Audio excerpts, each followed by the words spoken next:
Hello and welcome to my channel. In this video, I'm going to take you through one of the most important document or register that you have to consider in every project environment. So have you ever heard someone saying, can you check the stakeholder register? Have you ever heard someone saying, we need to go through the stakeholder register to understand the engagement plan for the stakeholders or even the communication for the stakeholders? So having stakeholders in a project is quite important. Also, understanding and managing these stakeholders in a project environment is also very, very important. So this is what we're going to cover in this video. We're going to try to understand what is a stakeholder. We are also going to go through the elements of capturing the information on stakeholder. We are also going to cover why we need a stakeholder, why we need to understand stakeholders in a project environment. So let's move on. So, during the initiation of a project, there is a process called identification of stakeholders. It's normally done in the initiation stage of the project. So what exactly is that process supposed to represent? This is a process where you identify stakeholders in a project. You could be asking, Oscar, what is a stakeholder in a project? So a stakeholder is either an individual, a business, or even an organization or even government that is impacted by the project, either positively impacted or negatively impacted. Even if they are also perceived to be impacted or to be affected by the project, they are all considered to be stakeholders. So stakeholder is anyone who is impacted negatively or positively or is perceived to be impacted by the project. In some cases, they just want to define them as someone who has got interests in the project, negative interest or even positive interest. So a stakeholder is a very important part in a project environment.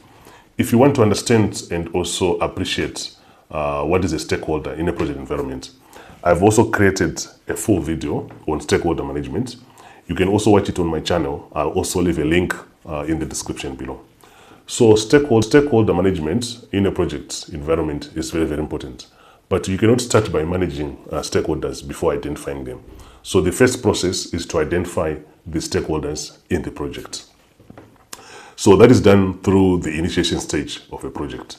So when you're identifying the stakeholders in a project, it's expected that there are certain information that you're going to be capturing as you identify the stakeholders. So in this video, we are going to cover this register called Stakeholder Register, which is an outcome or an output of stakeholder identification. So let us understand what we're going to cover in this particular video. So we are going to cover the following areas in this video. Of course, we're going to start by understanding and appreciating the stakeholder in a project. Then we're also going to look at elements and also structure of a stakeholder. How do we build a stakeholder register? And also the sources and alignment of a stakeholder. Remember, a stakeholder, for you to be able to build a stakeholder register, there must be some sources that you are using for that. We also look at tools and techniques and even the best practice that you have to apply. Then we can even look at any other items that are required to build a stakeholder. So let's move on. So understanding a stakeholder is very important. Anyone who is affected positively or negatively, anyone who is impacted positively or negatively, or who is perceived to be impacted by the project, or who has got interest in the project, they are all classified as stakeholders in a project. In this section of the video, we are going to cover the understanding of what is a stakeholder register. So basically, a stakeholder register is a document that is used to identify people, organization, or business in a project who are impacted negatively or positively by the project, and also recording their details, their information in the register. I hope you're enjoying the video so far. If you're new to the channel, don't forget to click the like button, subscribe button, and the notification button so that you're the first person to be notified each time a new video is uploaded on this channel. It will also help this channel to grow. It will also help this channel to produce more videos like this one. There are three main characteristics of a project stakeholder register. The first one is it is a living document. I can tell you from my experience, don't ever do the mistake I've seen, or don't ever make the mistake I've seen with other project managers. They just do the identification and also the updating of the register during the first stages of the project. Then they leave it like that. That's not the correct way of doing it. Stakeholder register must be recorded, updated throughout the project, which means from the beginning of the project all the way up to the end of the project, you should be updating your stakeholder register. So that is one characteristic that you should expect. It is a living document. It's a document that is always updated throughout the project. Then the second characteristic that you are also going to see on stakeholder register, or that you have to master on stakeholder register, is it's always dynamic. You could be asking, what do you mean by dynamic? So during the project, stakeholders, they come and go, depending on the type of the project and then the industry of the project that you are executing. There are certain projects where you might need certain stakeholders during the initiation or the initial stages. Then also during execution, you might need certain stakeholders, and also even during closing of the project. I can give you a good example. When it comes to construction projects, you might find that initially you are working so much with the regulator, okay, because there are so many compliance issues that is to be met. Then in the middle of the project, that is during the execution, you won't see much of a regulator. Probably towards the end, you also see much of the regulators. Another example is a core banking implementation project where you're changing from the old project, old system to the new one.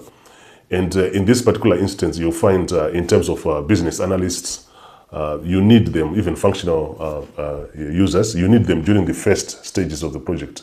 That's when you're planning your requirements. That's when you're confirming your requirements. That's when you're collecting your requirements. But during the build stage, which is normally done by developers, you won't need much of the functional BAs. You might be consulting once in a while. I'm not saying you don't need to consult with them, but during the development or the build of the system, where the programmers are actually hitting the keyboard, you might not even need more of their time. So their influence, their power, and their requirements, their efforts that is required, you won't need it at that time. Then during testing, you might bring back all those BAs again to test the system. I'm talking of this banking example of system change. So during testing, you also need these BAs and also the functional users to test the system. So stakeholders, they always change throughout the project. They don't change in terms of numbers. They don't change in terms of names only. They even change in terms of power. They even change in terms of even influence, which they have. Some they even change in terms of their requirements or even expectations. So that's one of the characteristics of a stakeholder register. It is always dynamic. Then the third characteristic of a stakeholder register is that it is an output of a process called identify stakeholder, which is actually processed or which is executed during the initiation stage of a project. So it's actually an output, but it's a very, very important output. So you need to make sure you appreciate those three characteristics of a stakeholder register, whether a project manager, whether a program manager, or even just even a project member. It is a living document. You update it throughout the project, and it is also dynamic. It changes. Stakeholders, they come and go depending on what type of project you're running, and also their influence also changes from one stage to the other, from one phase to the other. So it is also quite important that you appreciate that. Then it's also an output of a process of identifying a stakeholder. You could be asking, Oscar, what are examples of these stakeholders? So in this section of the video, I'm going to take you through some examples of stakeholders that you should expect in a project environment. So one of them is a project sponsor. I can tell you it will be very unusual to run a project without a sponsor. So a sponsor is the one whose responsibility is to make sure that the project is well resourced. The project is well resourced, whether it's human resources or non-human resources. If you want to understand more about the responsibilities or the role of a project sponsor, I've created a full video on a project sponsor. You can also watch it on my channel. I'll also leave a link in the description below. So a project sponsor is one of the main stakeholders. You should always make sure that the expectations are well documented, because they can make or break a project. Let me tell you from my experience. The moment you have the project sponsor on your side, it makes life very easy in your project. But if the project sponsor is not on your side, you are always going to have issues. And some of them is to do with availability of resources from functional areas. And also some funding. You might have some extra expenses in the project, unforeseen expenses or unplanned expenses that might come in. So if the relationship between you as a project manager and the project sponsor is very good, life becomes very easy. So a project sponsor is one of the key stakeholders you must always keep recorded in your register. You might always want to have a face-to-face discussion or meeting with this project sponsor. Try to understand their expectations, their requirements also. That is very, very important. Then one of the stakeholder you have to put in your register is the project team. There is no way you can run a project without a project team. A project team is the one that is responsible for building the deliverables. It's the one that is responsible for making sure that the project is achieving what it's supposed to achieve in terms of objective and also in terms of goals. So the project team is also a stakeholder. It might not be just one side of the people. It might not be even one department. A project team is normally cross-functional. What do we mean by this? It means it has got so many people from different departments. It could be finance, it could be research, it could be ICT, it could be HR, and so on and so forth. So understanding also their expectation and also their requirements as a project team, that is very important. Some might require even training, some might require weekly communication, and so on and so forth. So a project team is also a very, very important stakeholder in a project. They are the ones who are going to deliver the project. Then you also have customers or users. So in every project setup, starting with the project board, even the project team, and also even the quality team, you always have customers and users.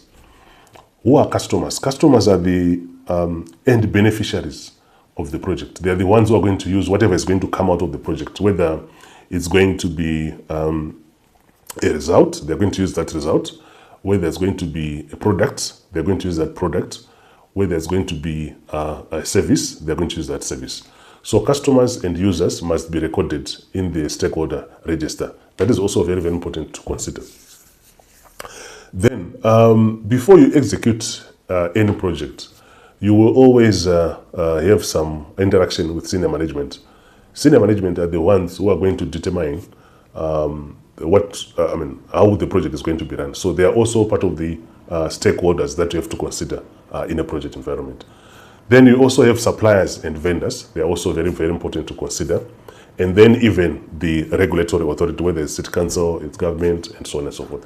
So you might also have functional managers who provide resources or the team into the project. You also need to keep that in the stakeholder register. If you want to dive deeper into understanding and appreciating project management as a whole, I've also created for you a very comprehensive ebook, which you can also access using the link in the description below. And in this section of the video, I'm going to take you through the elements or the sections that you have to consider in a project stakeholder register. So let us go through the elements or the sections one by one. The first one that is expected is the name. I can tell you, you need to record the name of the stakeholder.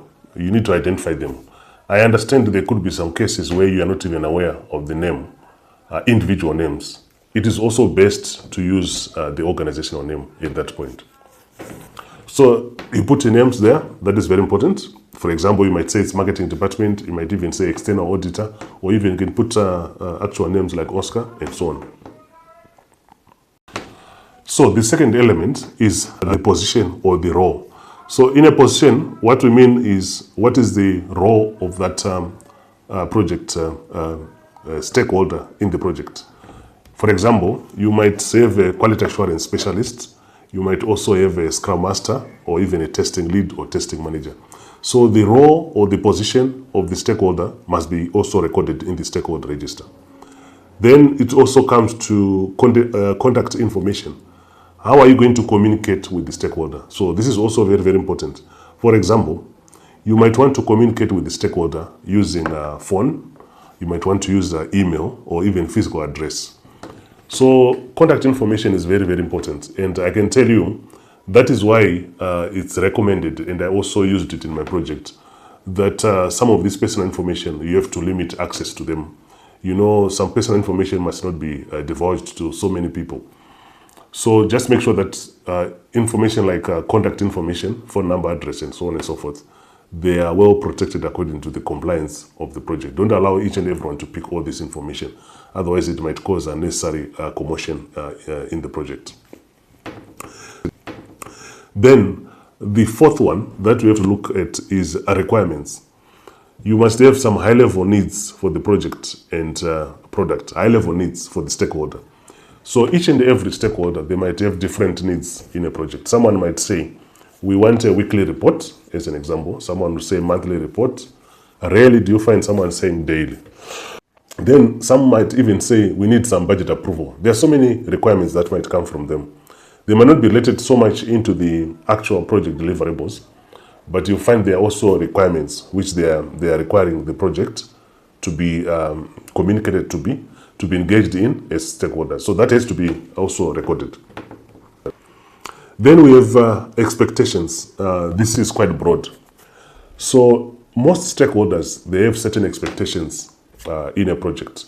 Remember, we went through the list or examples of stakeholders: sponsor, we went through project team, functional managers, regulatory body, vendors and suppliers. They are also part of examples, customers. So they have different expectations in a project. And these expectations must be managed. So how do we manage? We have to first identify them, the stakeholders. We record them in the stakeholder register. We record the expectation. For example, you might have someone who might say, we want to have on-time delivery, as an example, or even 0 defects, as an example. Or you might have even a finance guy who is saying, we want a return on investment within 12 months. So there are certain expectations that you have to register. That you have to also collect and document in the stakeholder register. That is very, very important for stakeholders. And the last one that we have is classification. What do you mean by classification? So classification is how the stakeholder is actually categorized by the project team. For example, you might say we want to categorize them as high, medium, or low in terms of stakeholders. Or more, you might want to say we want to categorize them like is friendly to the project, is hostile or even resistant to the project, or is someone who is neutral, whether it's an organization or it's an individual. So that classification also needs to be recorded in a stakeholder register. So these are the 6 main elements that you should expect to record in a stakeholder register. The name of the stakeholder, whether individual name or organization, the position or the role, what are they going to play in the project, what is their role in their organization, contact information, how are we going to communicate with them, is it through a phone, is it through email, or is it through physical address. Then we're also looking at the requirements. What is it they expect? What is it they want in the project? They want weekly report, as an example, or they want monthly report, as an example. And then expectation. What are they expecting? Maybe return on investment to be within 2 months, as an example. They are expecting 0 defects, as an example. Then you classify them. Are they friendly? Are they neutral? Are they hostile or resistant to the project? So this is very, very important to consider when you're creating a stakeholder register. Remember, the register will also need to be tailored to the particular project environment. It's not like a cast in stone, but there are certain main components that you should expect to record. For example, you cannot have a stakeholder without a name, whether individual name or organization. So in this section of the video, we are going to cover the models that you can use to classify stakeholders, okay? So we're going to cover 3 of them. The first one is stance, and then the second one is impact, then the last one is power and interest. So let us go through them one by one, trying to understand these models when it comes to stakeholder register, and then the classification of the stakeholders. So the first one we're going to cover is stance. You need to understand the stance of the stakeholder. What do you mean by stance? You want to understand whether the stakeholder is actually a neutral person to the project, which means whatever happens, they neither support or oppose the project. That is also quite important because you need to manage the expectations if they are neutral, okay? Then you also want to look at if they are resistant or opposed to the project. You might find, like I've seen in one of my projects, I found someone who was very, very resistant and hostile to the project. And you could be asking, Oscar, why were they like that? The main reason why they were behaving that way is it was a change of core banking system from the old one to the new one. And there is a system called SWIFT that is used for international payments. So there was actually a small group, can I say small department of about 8 people who were responsible for taking the transactions from the old core banking system and then typing them into the SWIFT system. So when we were implementing our project, that was automated. So it meant that the whole department was going to be reassigned. And fortunately, they were all reassigned. No one was fired. So I had to take my time as a PM to understand why is this stakeholder so hostile and so resistant, saying this system will never work, we don't need it. We are okay with the old one. Then it was because they were impacted negatively. Their department was going to be disappearing and they were going to be reassigned to other work. So it's also another stance model or another stance scenario where you might find very resistant and also hostile stakeholders. Then you might also have cases where you have friendly stakeholders, which means people who are actually interested, they want more, they support the project. And in most cases, you find if the expected outcome or even deliverables of the projects, they are going to either increase the efficiency of their work, or they are going to reduce the effort they put in their work, or it's even going to reduce the process that they are following. They are most likely going to like that project and they are going to be friendly. They give input, they even work extra hours just to make sure that the project is successful. So that's one model called stance model. Then the second model is the impact level.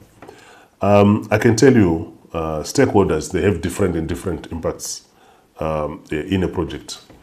There are some, once they say something, everyone else runs around and they support them, which means they have high impact in whatever they're doing. It could be even externals or vendors. They might also have high impact on the project. Assuming you are outsourcing some specific tasks to vendors or other suppliers, and if they don't deliver a certain component, as an example, you are unlikely going to succeed or to complete the project. So that's a high impact stakeholder that has to be managed. You don't manage them properly, you won't be able to progress. And they normally treat you like any other customer. It's not like to them it's a project. So you also, in terms of impact level, you also have high impact level, which means these ones, they have critical decisions and must be managed closely. You might also have medium impact, which means you just need to inform and regularly monitor these particular stakeholders. Then there are others who are low impact. You just keep them informed. They don't need too much attention. So those are the 3 levels of impact. So the third model that you need to consider in a stakeholder register when you're classifying stakeholders is what is called power interest grid. So you want to classify your stakeholders in terms of power and also in terms of their interests. There are certain stakeholders who might have more power but low interest. There are some who might have low interest but high power. So you want to be able to classify that. So there are there are about 4 classifications that you can use on the power interest grid. The first one is high power and high interests. What do we mean by this? Which means you have to manage them closely. These are people or organizations or individuals who have got high power and they also have high interest. So whatever decision, whatever they say, it might have a high impact. And they are always trying to understand and appreciate what is going on in the project, when are we going to deliver, is it still beneficial, should we continue the project, and so on and so forth. Then you might also have high power and low impact. These ones, you just keep them satisfied. They have high power and low interest. So they make decisions, but they're not so much concerned into day-to-day running of the project. Then also you have low power but high interest. They just need to be kept informed. And then the low power and low interest, you just have to monitor them like that. So these are the 3 basic models that you can use when it comes to classification of stakeholders as you update your stakeholder register from the beginning of the project all the way up to the end of the project. I hope you're enjoying the video so far. If you're new to the channel, don't forget to click the like button, subscribe button and the notification button so that you are the first person to be notified each time a new video is uploaded on this channel. It will also help this channel to grow. It will also help this channel to produce more videos like this one. So when it comes to creation of a stakeholder register, there are certain steps that you have to follow at each stage of the project, not just from the beginning or towards the end or even in the execution stage. Each time you want to do any stakeholder register updates, there are certain steps that you have to follow, and we are going to cover 5 of these steps in this section of the video. So in this section of the video, we're going to cover 5 sections in terms of how do you build a stakeholder register. So let us go through them one by one. So the first one is to gather input documents. Before you even progress to stakeholder register creation, you need to make sure that you have the right input of information. And one of them is what is called a project charter. A project charter is a document that is used to authorize the project to start, that is used also to define the authority of the project manager, the authority of the project sponsor. If you want to understand more about project charter, I've created a video, a full video on project charter. You can also watch it on my channel. I'll also leave a link in the description below. So one of the documents you need to gather is project charter. If there are any procurement documents, recall that there are also some projects which are initiated well after identification of certain vendors, which means some procurement activities have already been done. So if you are lucky to have that during the initiation, then definitely you have to take the procurement documents as inputs into the stakeholder register. There are also cases where the procurement documents, you can only create and access them during the execution of the project. That is also fine. As you move from one stage or one phase of the project to the other, make sure that you also have a look at the stakeholder register document. If you want to understand more about phases and stages in a project, I've also created a video on phases and also stages in a project. You can also watch it on my channel. I'll also leave a link in the description below. Then, when you're gathering this information, you're looking at names, okay? You're looking at roles, because project charter, it has got a section also for stakeholder list. You can also go to that section. You can also pick that list and then update the register at that point. The second one is you need to identify all the stakeholders. Identification of stakeholders is very important. And I can tell you from my experience, it's very costly if you miss one or even more of one of the key stakeholders in a project, because you're not going to communicate very well. I can give you a good example of what I've seen in one of the projects. They were actually, before I joined the project, they were actually planning a project without involving the vendor. So when I joined the project as a vendor, the first identification or the first problem I identified was the problem with the plan. And we had to replan. And I can tell you, there was a replanning which caused the project to show the delivery of at least a year as compared to what was planned earlier. So what was the mistake? What is the lesson from that example? They did the planning without considering the vendor stakeholder or inputs. And yet the vendor was the one who was responsible. We were responsible for providing the solution. So it's quite important that your identification, you also make sure you identify all the stakeholders. If it's necessary, brainstorm with your team. If it's possible, brainstorm with your team in this particular phase or stage, or in the coming 2 or 3 stages or phases, or in this particular sprint, assuming you're also going for agile project. What are the stakeholders to be considered? What are the incoming stakeholders, which means new stakeholders? What are the outgoing, which means the old stakeholders? And do we still have the same expectations? So identification of stakeholders is also very, very important. Then the third one, or the third stage or step, is to document basic information. You need to document like your name, like position. You also need to document contact information. And in some cases, especially during the initiation stage, you might not have as much information as possible. So you document using even placeholders. For example, if you were expecting to have a name of a stakeholder, you can even use the organizational name or even a placeholder. Then, like I said earlier, the stakeholder register is dynamic. So As you update it, as more and more information is coming in, you update it and then you move on like that. Then the fourth one is also to capture requirements and expectations. Stakeholders, as they come and go in a project, they have different expectations, different requirements. You might find maybe a previous stakeholder, they wanted updates weekly.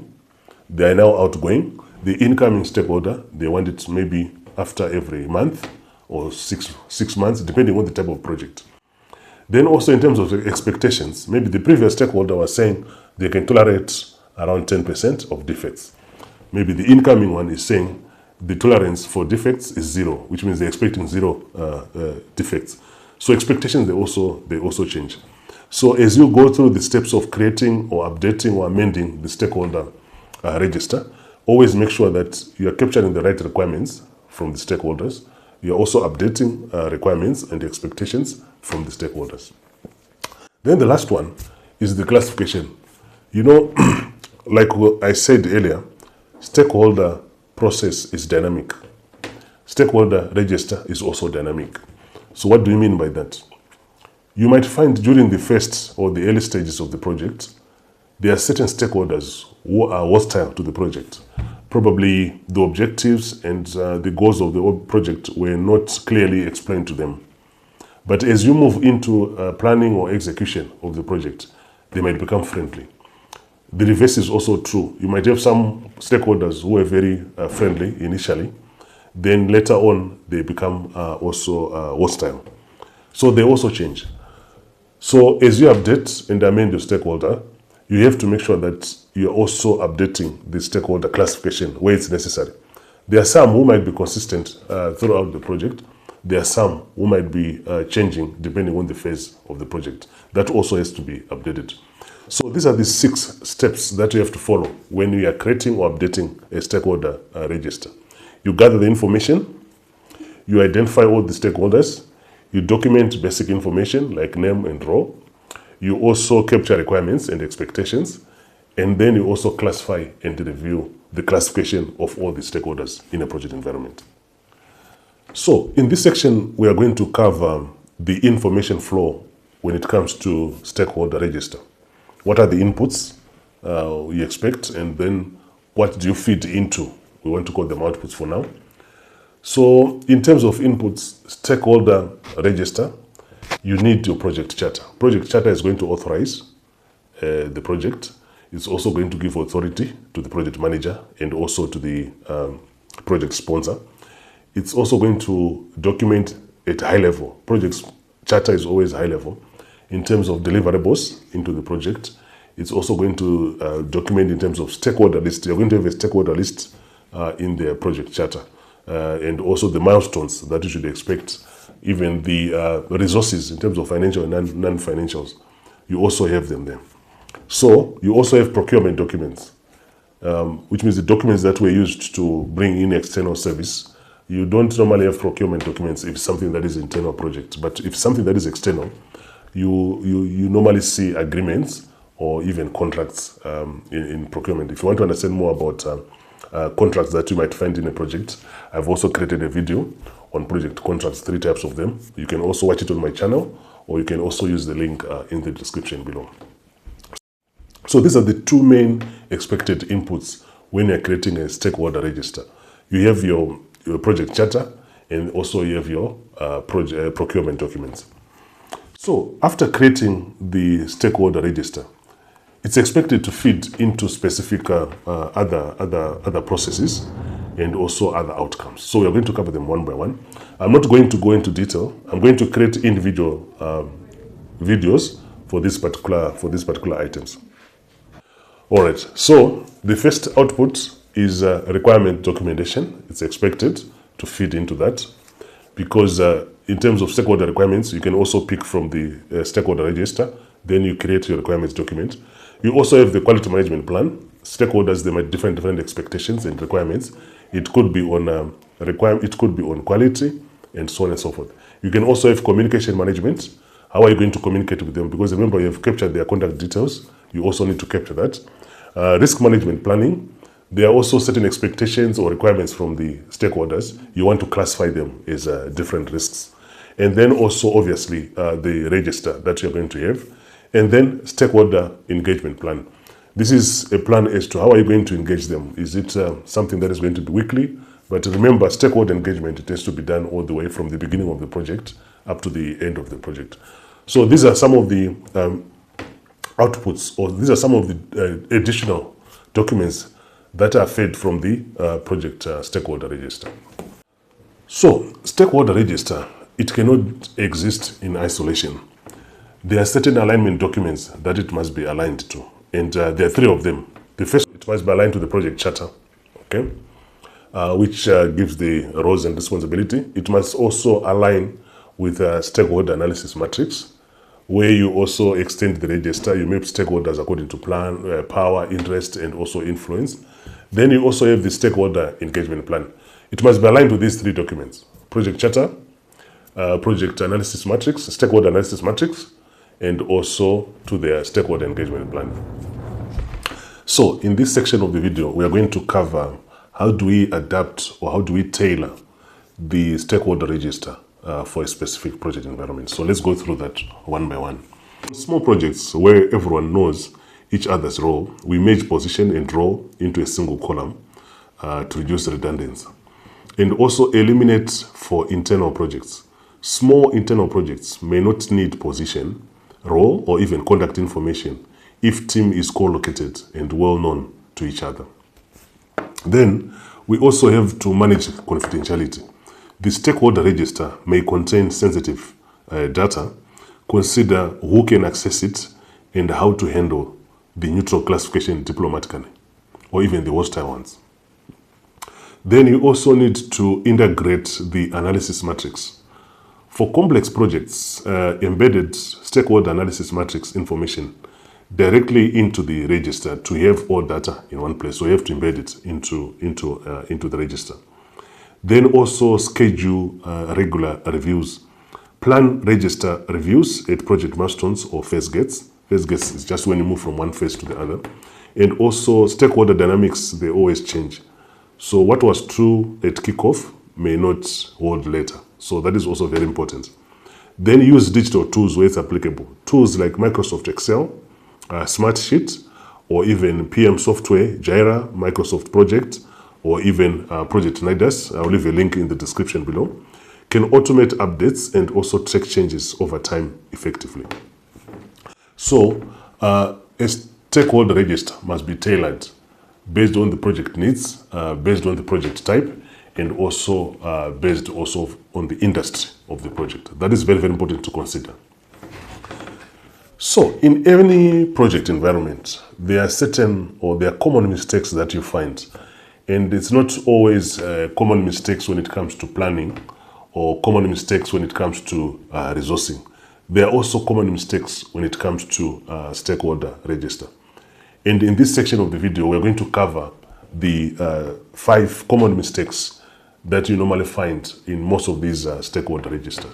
So let us go through them one by one. So the first one is you create it once and you never update it. I can tell you that's one of the biggest mistakes I've seen in so many project managers. They claim to be very busy and they don't have more time to update the stakeholder register. That is not proper. It will affect how you collect your requirements. It will also affect how you're going to do your communication. It will also affect how you're going to engage in terms of your stakeholders.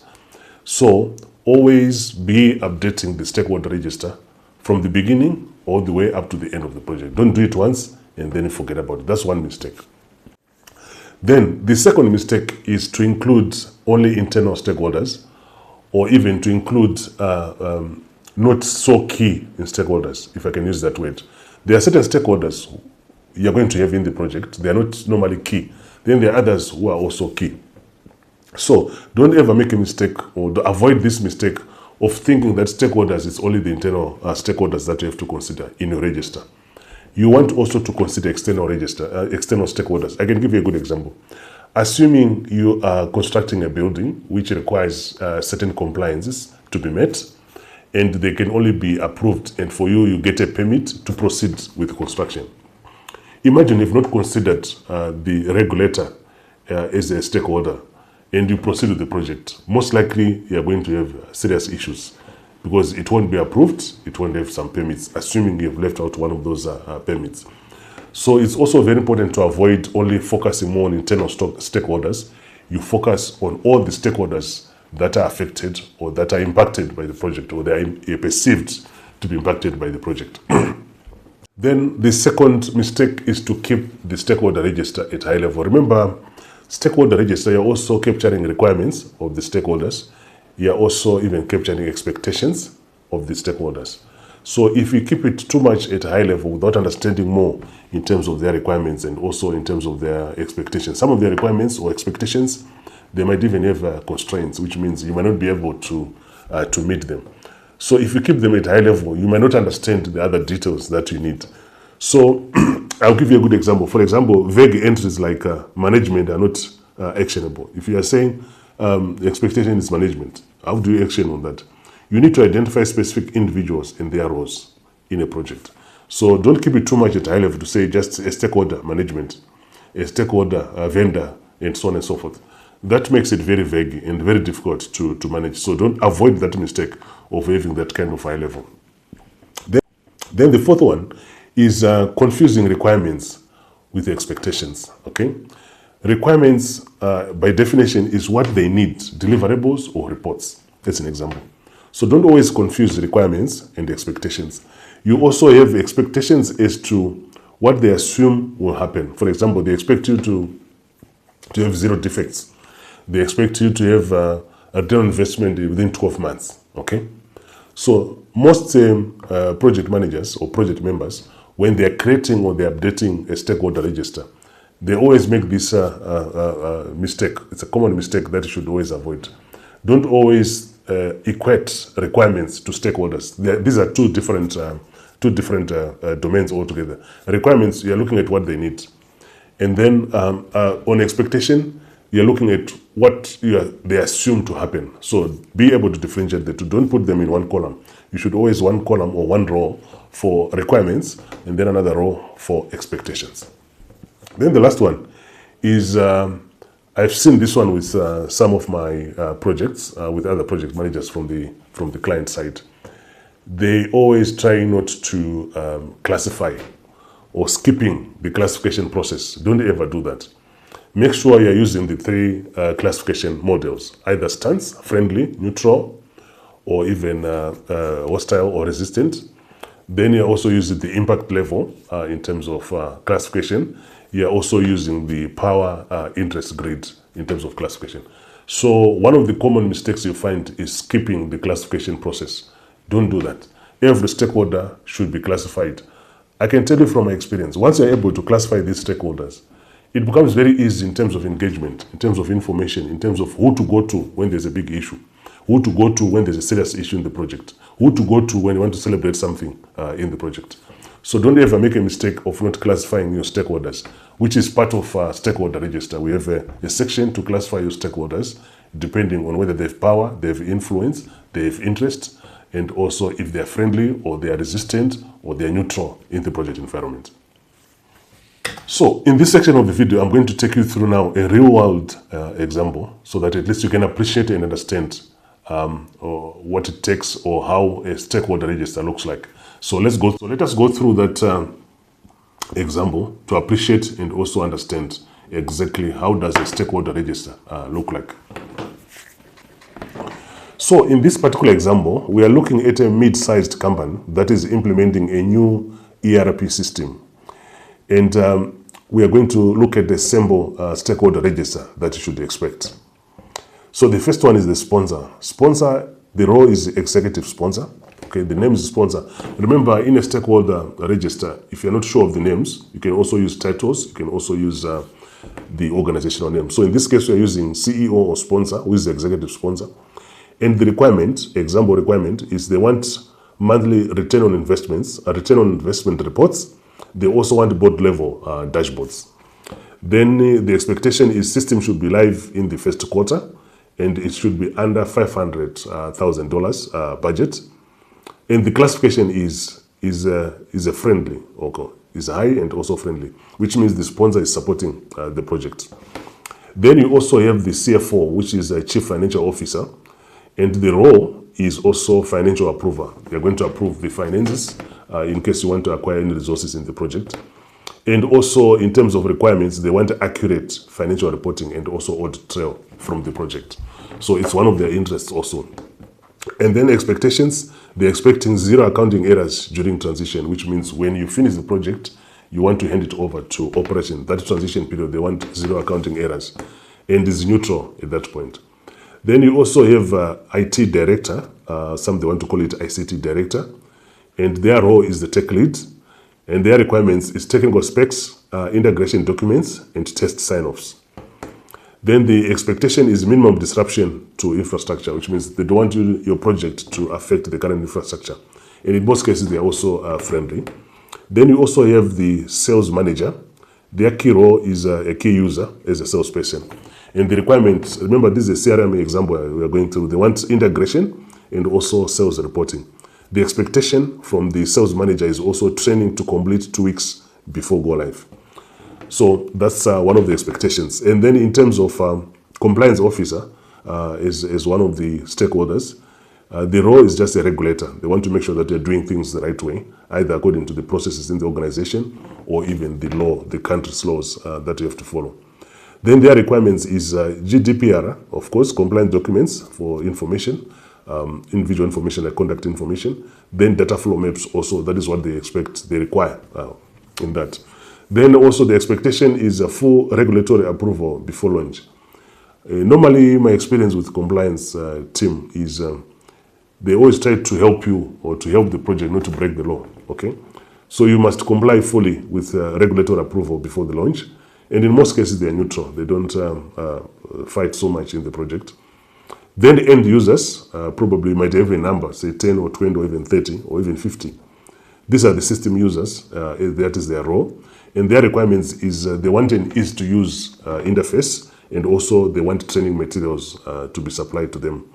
Their expectation is a system is easy and easier than the old one. Say, for example, this is a CRM project. They had their own old system. They want the new one to be better than what they had previously. Otherwise, it will be very difficult to have a business justification to have that. And in most cases, they're neutral. They just want to see if it's okay, they'll just move on. If it's not okay, they'll just let you know.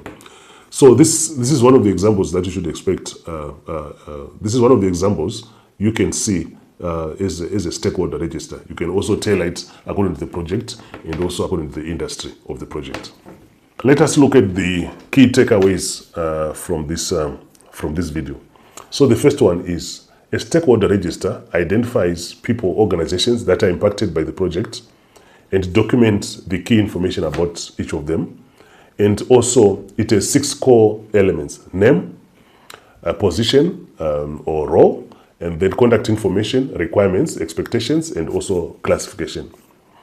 Then also a stakeholder register is also a dynamic document, which means you start early update as you go throughout the entire project. It's not something that is static, that you just do it once and then you forget about it.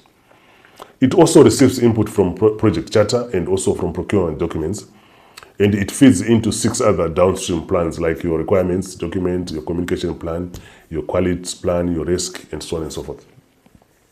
It also gives an opportunity to classify stakeholders, whether friendly, resistant, high power, they have interest, or it also drives your stakeholder engagement strategy. Then the 6th one, takeaway that we have is also you can tailor it to a project. Smaller projects, they don't need, or they need less detail. Then complex projects, obviously, they will benefit more from more fields that you might add into a stakeholder register. If you want me to create more videos based on what we have covered in this video, or there's something that you think is not clear that requires clarification from my end, you can reach out to me, or you can let me know in the comment section below. Thank you for watching.